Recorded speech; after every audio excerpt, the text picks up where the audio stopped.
We are now aware that by the mere fact that men form part of a crowd engaged in action, their collective psychology differs essentially from their individual psychology, and their intelligence is affected by this differentiation.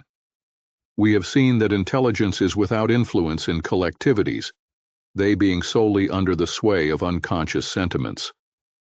A fundamental factor, that of race, allows of a tolerably thorough differentiation of the various heterogeneous crowds.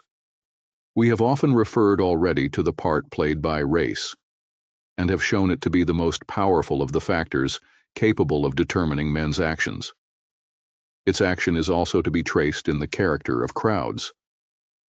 A crowd composed of individuals assembled at haphazard, but all of them Englishmen or Chinamen, will differ widely from another crowd also composed of individuals of any and every description, but of other races, Russians, Frenchmen, or Spaniards, for example.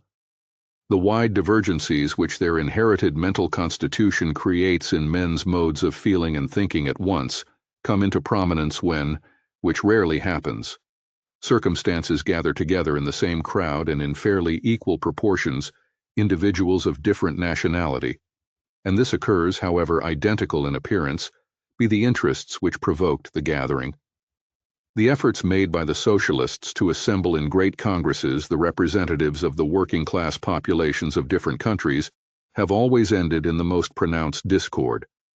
A Latin crowd, however revolutionary or however conservative it be supposed, will invariably appeal to the intervention of the state to realize its demands. It is always distinguished by a marked tendency toward centralization and by a leaning, more or less pronounced, in favor of a dictatorship. An English or an American crowd, on the contrary, sets no store on the state and only appeals to private initiative. A French crowd lays particular weight on equality, and an English crowd on liberty. These differences of race explain how it is that there are almost as many different forms of socialism and democracy as there are nations. The genius of the race, then, exerts a paramount influence upon the dispositions of a crowd.